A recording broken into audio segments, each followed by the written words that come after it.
Hello, everyone. My name is Stephanie Calderon. I work with Workforce Solutions Capital Area, and welcome to our webinar series. We are going to be having a partnership with Workforce Solutions Capital Area in the city of Austin, and you guys are joining us today for the professionals in the in-demand industries and to learn a little bit about what they do, where they work, and how you too can get into that field. My name is Kevin Thuesen, and I am the Environmental Conservation Program Manager for the city of Austin. It's a big, long title, which usually means you're not as important as the title, so that's important. But I manage the water quality protection lands for Austin Water in the city of Austin. So tell me a little bit about yourself. I know you told me your name and your title, but if you can tell me a little bit about yourself and what all is included with your job description at the city of Austin. Well, I'll start with the job description. To break it down as most basic, 9,000 acres of the most environmentally sensitive lands around Austin.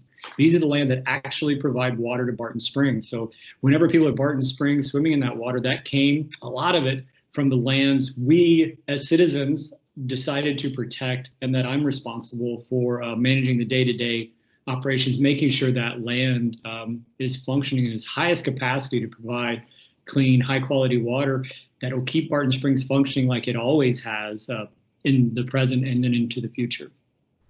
Awesome. Very cool. I didn't know that. So what is a typical workday for you, and what is your main responsibilities? A typical workday would be hard to say because it's highly varied. I work with a lot of landowners. We have some complicated agreements where we purchase their development rights. They keep the land, they live on the land, but we own the development rights. So some days I'm out looking at, once a year I'll go out on all these people's properties and make sure that, this 40-page document is being complied with and that everything's as it should be. Other days, I'm dealing with the normal office stuff of dealing with a budget, dealing with emails. Maybe there's some neighbors who are mad. Maybe there's some trail issues. We have trails on some of these lands. So there's a plethora of stuff going on. My favorite days, though, I'm in the field, I'm working around lizards and snakes and tarantulas and caves and nature. Sometimes that means you get ticks and chiggers on your person, or you come down with a weird, tick-related disorder like Lyme disease or something. So we try to be safe with that. But working around all that stuff, and I work with I have two guys who work with me, full time on this. Great guys who are interested in the science. And sometimes they'll bring a science question and we'll work through some complicated stuff. But it's a diverse week, any given week, and I couldn't be happier. Maybe I'm a little ADD on that, and that's a perfect job for somebody like that who can just go in every direction as needed. So right. Definitely not for somebody who needs a structured routine and has to be doing the same thing every day because your day is so diverse. This is really good for somebody who, likes to have something new to do every day, something to look forward to. So that's fantastic. Cool. I think natural resources in general have that opportunity. There's always a field work component and there's an office work component. And by the end of summer, you're kind of ready to be out of the field and in the office for a little bit. Yeah, in Texas summers, I can imagine. So great. How long have you been with the city? A little over 17 years. Wow. It's gone so fast. It's been incredible when I look back and I'm like, wait, that was 17 years ago that I came? Yeah. That's awesome. It was my dream job when I applied for it. It was my dream job when I got it. 17 years later, still my dream job. That's fantastic. Oh, good. Okay. Well, what could you share the level of education that's required for that position? And I'll tell you this about a lot of things. The job itself is just like every other job. It's a combination of education and experience. So a person with a lot of experience could come in with a bachelor's degree and do fine. My original boss, who's the only other person who's done this job ever, he had a bachelor's degree and he did really well, but he also had 17 years working with the Natural Resource Conservation Service. So he came here with a lot of experience. I have a PhD, which means I have a bachelor's degree, a master's of science, and then a PhD. So I went to school till I was 29 years old. And school is also wonderful. I mean, high school and middle school, these are the harder schools, but when you get to college and you can engage with your passion, it's all engaging, and it can really just take your mind to all these places you want to explore. So it can really go fast. You know, it seems like you tacked on 9 years to your education. That seems like a lot, or 12 years. If you're doing something you love, just like the 17 years here, the time goes by so fast. And at the end of it, you really know what you're doing. Ideally you're established in the field, and also, you know, you're set up to not be you're not going to be stuck at any level because you don't have enough education. So, you know, a person with a master's degree and some experience could do this job just fine. My peer, who does the exact same job I do, but only manages 13,000 acres, and I always make a point of saying that's a lot less than I do. He has a PhD too in a completely different field. And I don't think the PhD is required. I think it gives it, you know, maybe a different direction to how the job is done. But you know, I don't think it's a required thing. I think you could balance education and experience and go anywhere from a bachelor's to a PhD on.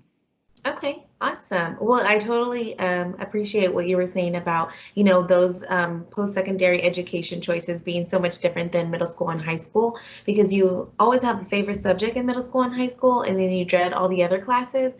But when it comes to after you complete your basics in college and going forward, it's something that they're all your favorite classes because it leads to something that you love. So that's a nice point that you pointed out there. The second question is going to be, what technical skills would you need for this position? I know we talked about academic, but what technical skills will be required for this position? Okay, so with the job I do currently and with some natural resource job, if you can imagine what we're trying to do, I mean, it's a wild idea to just say, we're going to protect Barton Springs, keep it functioning naturally by keeping the natural conditions that are out there going. So there's ecology in that, which says these natural conditions, these savanna or prairies or woodlands, you know, these things have all functioned. Which of these are providing the best resources to Barton Springs? And then how do we manage that to keep them healthy? You know, that's an ecology question. But the water's moving underground, and it first has to go from the surface to the subsurface. And that's a karst question. So how the water actually gets from the surface to the subsurface, that's caves and sinkholes. So that's geology and the dissolution of limestone and the formation of caves and sinkholes over millennia after this Balcones fault zone slipped and that broke and gave all these things. So there's real geology going on. But then the water is in an aquifer and it's moving perpendicular to the flow of water across the entire region. And that's hydrology. Crazy. And then we're ultimately, we want to keep that water quality high, and we want to keep, you know, the water clear as possible at Barton Springs. And that's kind of a water quality thing. So this is really an amalgamation of several things. So the ideal education would be a multidisciplinary one, where you can bring in a variety of these educational things.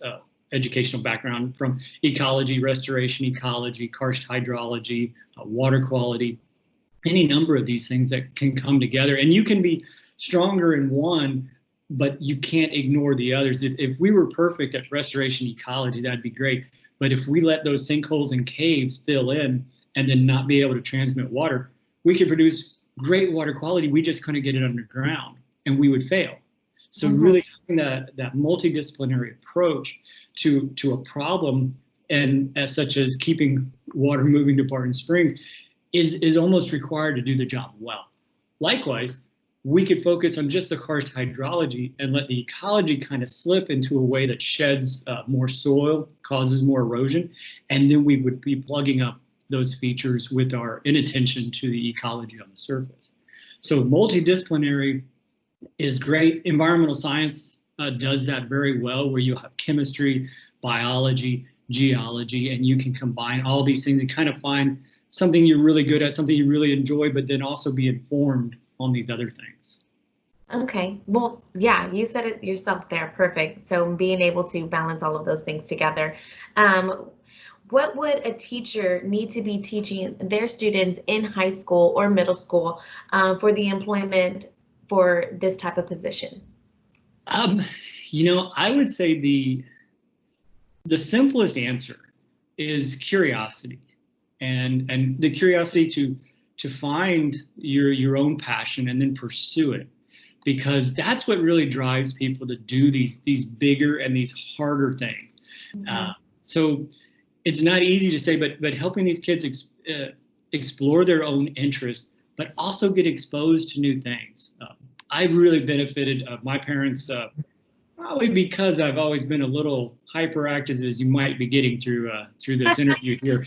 A little high energy, a little too much for one set of parents to handle. My parents put me into classes at the Houston Museum of Natural Science there in Houston.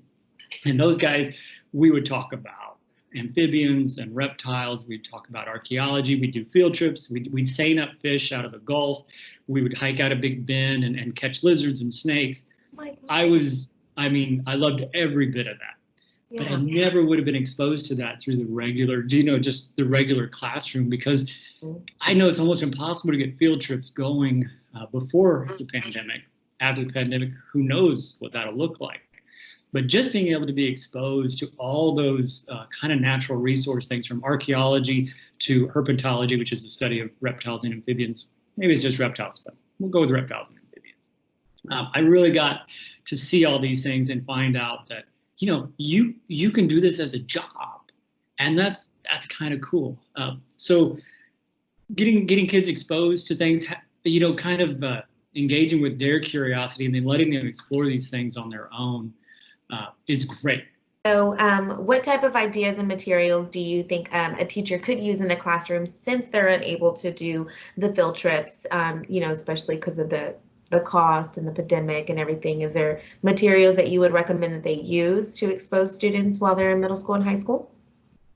Um, it's not my perfect area of expertise. We have a whole education outreach group. There's two folks there, and they do fantastic. I mean, the stuff I could never imagine being able to do, they do great. We do have, like, for our specific program, we have some videos, and we've tried to be adaptive to where, not everything is a mimeograph sheet that's like, here's everything you need to know. So we've got some videos and a story map. Do you guys know Van from the public library? Mm-hmm. The Van show? Yes. He came out on our lands, and I got to meet Van personally. Really? And got him into a cave, which was fantastic. And so he tells a little story about our lands on the Van show. With your position right now, since you're doing you're mainly your role is outdoors and stuff, like you said, sometimes you go into the office. Has technology helped or hurt you during this time?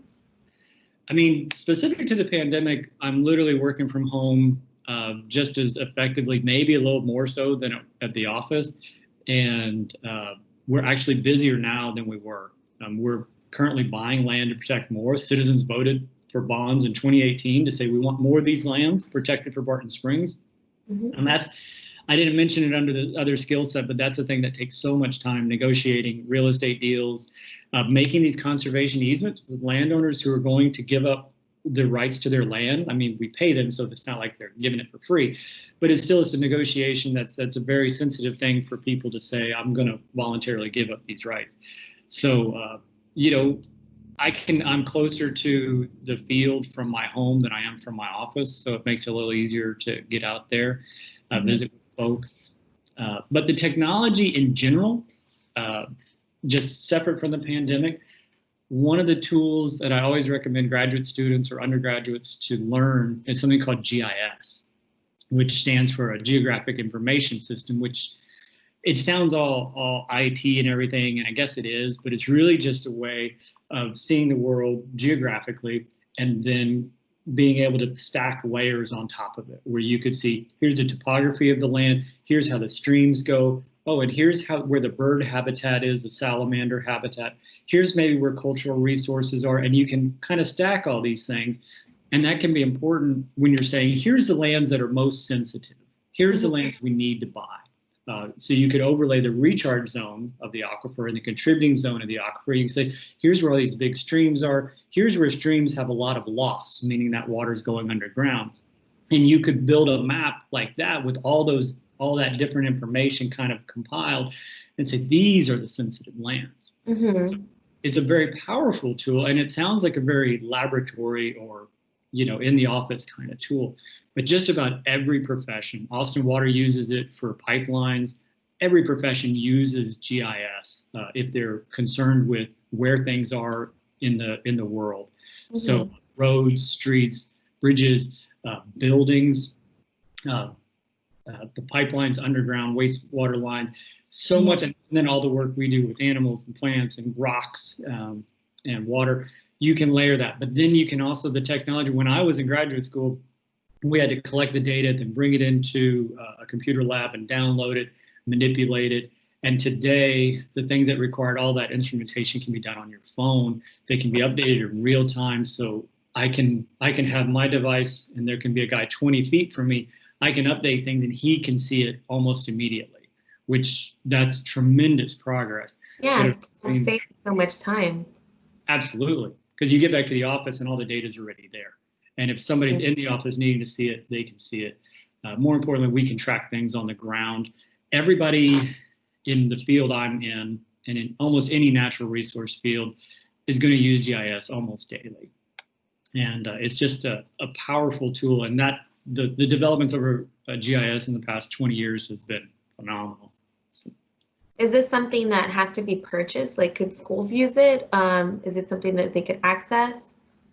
It probably is. There was, it was kind of a very specialized thing originally. So there's just one company. So there's a couple other things that are using. I mean, everybody uses Google Maps these days. Yeah. You can see where you are in the environment, where your destination is. That's, GIS is that's not very far off. You would just have to, and you can turn the satellite view on, and you can see where the buildings are. And GIS would kind of take all those buildings and then digitize them and say, here's how tall this building is, here's its dimensions.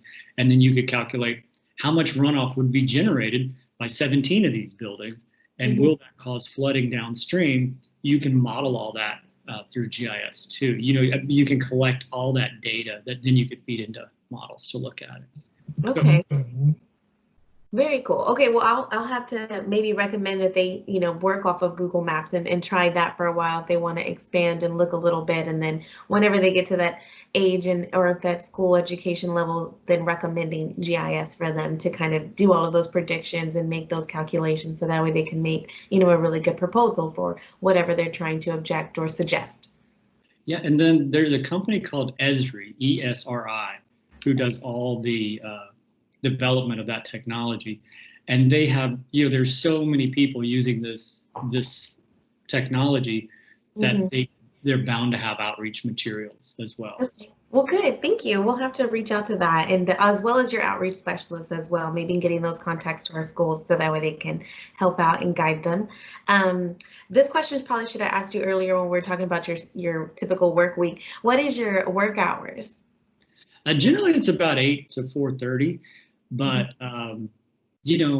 there's a lot of weekend work we do when we do outreach with citizens. That's almost always on the weekends because nobody's really available during the work week to do stuff. But we have a lot of volunteer activity with people helping us do the restoration on the ground. Sometimes they're helping us dig out caves or find new caves. So we do a lot of that over the weekend. Also, natural resource work, when we would count deer to do deer surveys, that always goes on at night. When the deer are kind of moving around a little bit. So we won't even start those surveys till 9 or 10 at night, and those could run till midnight or 2 o'clock in the morning. Wow. So there's late nights for that. If we're using prescribed fire as a tool, we use a lot, and those often require 12 to 16-hour days because you're literally putting fire on the ground. You have to make sure it stays where you want it, and then before everybody goes home, that everything is contained where it's not going to slip out and do damage somewhere. So it's a variable day. I do so much more administrative work these days that it can be more regular, but generally natural resource work is dictated by the resource, which means if you're working with with creeks and streams and you're worried about runoff, you're getting out there, excuse me, during a storm event, and those more often than not turn to be out at night. And so you're having to run out there in the dark and the rain to collect your samples or to set up your instruments or do whatever you're going to do. Wow, I'm just like picturing your days like in those conditions and those nights and doing those surveys of the deers. Like you mentioned volunteers typically help out with that. And now if there's somebody who's really interested in your career path and they're really wanting to do that for themselves, but they come from a school that wasn't able to give those field trips, or they come from a family who wasn't able to give them that camp experience that you had a great experience with, would you recommend them being able to volunteer? Is there a minimum age or requirement that they would be able to help out? Yeah, there's usually, if a kid's with his parents, I think it's a lot easier. And we do some special kid things like they call it a bug safari, and where they'll go out and they'll look for different bugs, and we'll have a bug expert who can describe, what each one is. Mm-hmm. And there've been some kids who've shown up who they're whooping out genus and species of, really obscure critters that I showed one of them a picture of a whiptail scorpion that I'd seen in Big Bend, and he was telling me the genus and species of it, and I was like, what languages is he speaking? And he was using Latin to tell me the name of this critter, which he loved it. It's pretty impressive. Mm-hmm. But we do family hikes too. We do guided hikes where we'll have trained volunteers who lead folks on various hikes and see, really land in this pristine state that's not very far away from Austin, that you can kind of get away from the road noise and the weed eaters and the dogs barking and the lawnmowers, and say, this is what Austin has been for the previous 500 years. It's a very beautiful place that could be some quiet, albeit hot location as well. Well, cool. We'll have to notate those as well for, drop a link for where you can find your guided tour, where you can get those additional information, because that's something I didn't know about, and I would love to take advantage of that. So you answered the work hours. The next question was going to be, what are the positive aspects of your job? Well, I know I've kind of run it down already. Yeah. Horrible job I do. But there's a lot of, you can find a lot of meaning in work, especially if the work is meaningful to you. And this work, to do something like I get to do every day, it's socially relevant. It's a job a single person can do that's socially relevant to a community of people who, if you haven't noticed, people love Barton Springs. Nobody's ever saying, I hate that thing. I wish we could get rid of that thing once and for all. It's an eyesore. People who've been to Barton Springs love Barton Springs. It's a wonderful celebration of natural resources and people being able to enjoy each other. We have endangered species living in that pool, and we have people swimming in that pool. I think it's a fantastic thing. And to have a role in keeping a natural treasure like that functioning, it's just, there's a famous Roosevelt quote that says, far and away, the greatest prize life has to offer is to work hard at work worth doing. And this job, I mean, when I found this job over 17 years ago, it was like, this is work worth doing. This makes a difference to my community in something that I love. I love natural resources. I love nature and lizards and snakes and critters and caves. I love caves. I get to work with that every day. So it's as much as a human being could hope for, is to find a job they can really put themselves 100% into and believe that they're having a solid effect, and see a community. Like, I can go to Barton Springs and nobody knows what I do, and I can see people enjoy it, and it's like, this is really wonderful. I mean, nobody's getting rich here. I'm enriched by watching people enjoy it, and when I get in the Springs too, it's a slightly different experience than other people, but it's wonderful to see your life's work right there. Mm-hmm. That's like instant gratification when you see the joy when you head out there and you can see it face on, like, wow, like, this is amazing. We took a tour of kids from universities in Hong Kong. 3 different universities in Hong Kong came out. We toured around the properties in July. It was so hot. And the kids were so excited because it's overcast a lot in Hong Kong. And in July here, just perfect blue skies. And then we took swimming at Barton Springs. We talked about Barton Springs all day, like this mythical thing. And then at the end of the day, after everybody's hot and sweaty, getting into Springs, those kids were just, oh, it was like sharing your favorite comic book or something, you know. No, I bet they enjoyed that. I would love to see a little bit of that, like if there was any photos or a press release, just the joy of it all. I would probably feel the same way, even being a Texas resident. I'm just so happy to get in any type of water after 110-degree weather. Yeah, I've got a great photo of them. We had them all like kind of make a noise, holler, and one guy, his face is so big that it was like, you can enjoy stuff, but you're never going to enjoy stuff like this guy enjoys. Oh no, hopefully that's something he can take with him and say like, and look at this, I'll never be that happy again Yeah. in that moment. Good. Okay. So what advice would you give a student who is interested in working in your career field? Well, I think we need more people in this field, and the only way we get them is from people experiencing it and finding that, wow, this is fantastic. But I don't want to be I don't want to be guilty of like requiring all these people to do this. And I can give it to you more generally is, if you can find what you love as a person, as a student, and then you can pursue that to the extent of your abilities, that is where you'll find exactly what it is.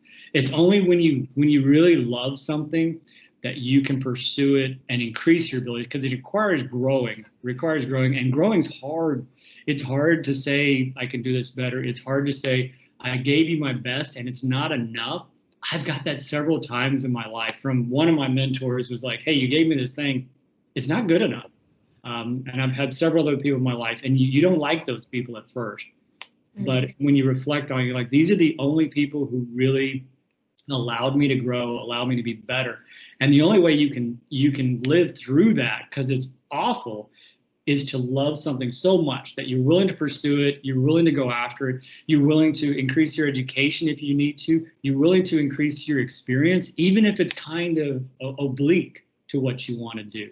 I ended up working a bunch of wetlands because that was some work that was available, but it was also kind of interesting. I had not thought about how these wetlands could be used, and it increased my knowledge, but it also gave me a different perspective.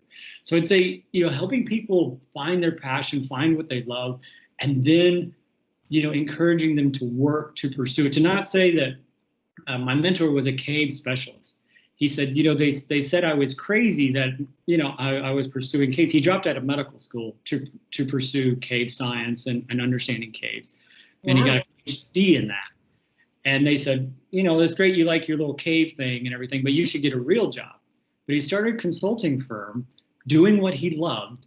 And he said, I've limited myself to 12 hours a day because there's so much work coming in. I could work 18 hours a day and still not get to all of it. And he really gave me the example that if you follow your passion and you engage in it, people will see it. And when they see it, the money's going to come after you, because you're this person who's not doing this as a job. You're doing this because you love it and because you're passionate about it. And this is what when I'm at home, what I want to think about is the same stuff I go to work doing. On the weekends, I go hiking out in harsh places. I wear my same work outfit for fun as I do at work. Clothes that are sensible for being outside. I have boots that I go through a pair of boots almost every year, just wearing them out on the rocks and such. That's what I enjoy. When I hire people, that's what I look for. Whether they have a bachelor's or a master's or PhD is less relevant than if during that interview they're showing this passion for their work, because that means that for me, I can elevate my program, because I'm not that smart. I spent a lot of time in school, but I was just a hard worker. I wasn't clever. I mean, my SAT scores were like 1050, so I'm nothing great brain-wise. I know how to work hard, and I know how to hire people smarter than me. And usually those people are these passionate people who I can just bring in and say, if I give you the resources, you're going to take this program to a better place. And that's what's happened year after year. I've had these great folks who come in. I've only had 2 people working for me the past, 8 or 10 years. But each one of them has a drive to do new things and exciting things. And if I can provide them the resources, they can elevate my program to do better stuff. So I really feel we've won awards at the state level for what we're doing ecological restoration wise, range management wise, which are two opposite areas of the spectrum, saying we're doing this thing right. And it fills me with pride, but that came from the passion of other people. I mean, you know, we're all three of us working on it together, but their passion has really driven these things. So when there's a person in an interview, and they always stand out too, you know, other people are like, they're looking for jobs, but there's another person who's like, this is what I love. And it comes through in the way they answer their questions and such. It makes all the difference. Good, good. I'm glad you said that. I am a strong believer in that too. That passion can take you as far as you will allow it to go, because you'll continue wanting to grow. So that's really good. How about what do you recommend to teachers who want to strengthen the relevance of this to their school or workplace? I wanted to respond to what you said there real quick. So yeah, you pursue your passion and you can stand out. But then if you fail, if you don't make it, you failed doing something you love. You didn't fail being a better widget salesman, or you didn't fail, you know, doing something you didn't care about. You failed really trying to do what you love. So you're never going to go back in time and go, I wish I'd done that archaeology thing. You know, I think it's better to say, I tried it, I did it, it didn't work out. Man, I had a lot of good memories from it, and you can move on for it. I think it really removes that regrets when you pursue that thing, you know.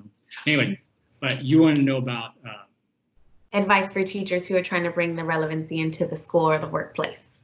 Okay, so I think, as I said earlier, a job, you know, you can make a formula for a job, and it's education plus experience equals a job. So any balance of education and experience can equal a job, depending on how much you've got about each.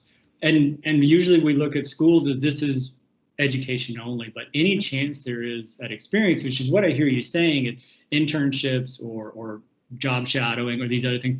That's a great way of people saying it, and encouraging kids that, you know, it's a balance of education experience, and you can't forego the education. You need that baseline stuff to do all the things you need to do with the math. I mean, we use math to calculate, you know, how much mulch do we need to put around a tree? Well, it's a circle. We know the diameter. How much mulch do we need to order? You know, it's I think that's basic geometry stuff, but we might use that every day. And then, you know, the science stuff is all easy, but then English, you know, people will say, well, I'm going to do science, but if you can't write in a way that reaches people, your science is less impactful, because we can write science-y with science people all day and nobody will care. Nobody will be interested because it's so boring. But if you can write in a way that can take that science, make it relevant to everyone's life, and make it fun and interesting, that's the key to the future of science and people, is making it relevant to people other than science. We talk about statistical significance. You know, smart people who are smart enough can say, well, a statistically significant difference may not be visible to the naked eye. Is that relevant? Let's talk about these relevant things that people can see, people can understand, and people can appreciate, and maybe get away from some of the statistical talk. And, you know, being a good writer is a great way to do it. I think the most successful people from biology and such are the people who are good writers. Like, you know, E.O. Wilson was all about ants. Nobody was interested in ants until he really made it interesting by writing style and what he had to say in it. And even so, physical education, I know PE usually doesn't make it into this realm when we talk about education, but, you know, we walk miles every day. We do a lot of hard labor with prescribed fire is tremendously taxing. Working in caves, my gosh. I mean, you know, the coach is like, oh, you need to climb that rope. It's like, yeah, you ought to do that because it's good exercise and you might have to climb a rope someday. Oh, wow.